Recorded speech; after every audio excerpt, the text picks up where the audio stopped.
নমস্কার বন্ধুরা, আজ চলে এসেছি ধোকলার রেসিপি নিয়ে। আমি বেসন ব্যবহার করেছি ধোকলাতে। হাফ কাপ বেসন দিয়েছি, তার মধ্যে তার স্বাদ অনুযায়ী নুন চিনি মিশিয়ে একটু টক দই দিয়ে ভালো করে ফেটিয়ে নিয়েছিলাম। তার সঙ্গে সামান্য সামান্য জলও অ্যাড করেছি, যতটা পরিমাণ সম্ভব।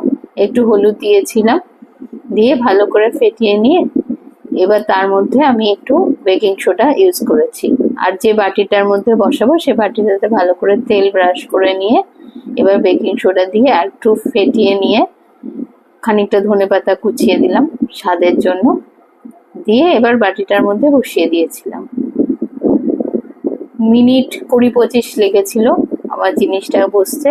ওপর দিয়ে একটু লঙ্কার গুঁড়ো ছড়িয়ে দিয়েছিলাম দেখতে ভালো হবে বলে, দেখতে ভালোই লাগছিল। মিনিট 20 বাদে আমি যখন কন্টেনার থেকে বের করলাম, আমার ধোকলাটা রেডি হয়ে গেছিল। দেখুন কিরম স্পঞ্জি হয়েছে, আর অনেকটা ফ্লপিও হয়েছিল।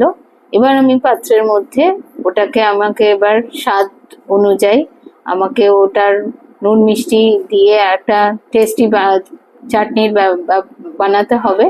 এবং কড়াইয়ের মধ্যে সাদা তেল দিয়ে তার মধ্যে খানিকটা কালো সর্ষে, কারি পাতা আর কাঁচা লঙ্কা ফোড়ন দিয়ে খানিকটা হয়ে যাওয়ার পরে আমি তার মধ্যে এবার জল ঢেলে দিলাম, দিয়ে লেবুর রস দিলাম, দিয়ে স্বাদ অনুযায়ী নুন মিষ্টি দিয়ে একটা টক মিষ্টি চাটনি তৈরি করেছিলাম। এবার ওটা একটু ফুটে গেলে, বেশি ঘন করিনি, একটু জল জল অবস্থাতে আমি ধোকলাগুলো কন্টেনারে সাজিয়ে নিয়ে তার উপরে চাটনিটা ঢেলে দিয়েছিলাম।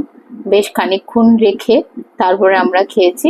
পুরো রসটা ওর মধ্যে ঢুকে গেছিল আর বেশ টেস্টি হয়েছিল। এইভাবে আপনারা কে কে ধোকলা তৈরি করেছেন আমাকে জানাবেন।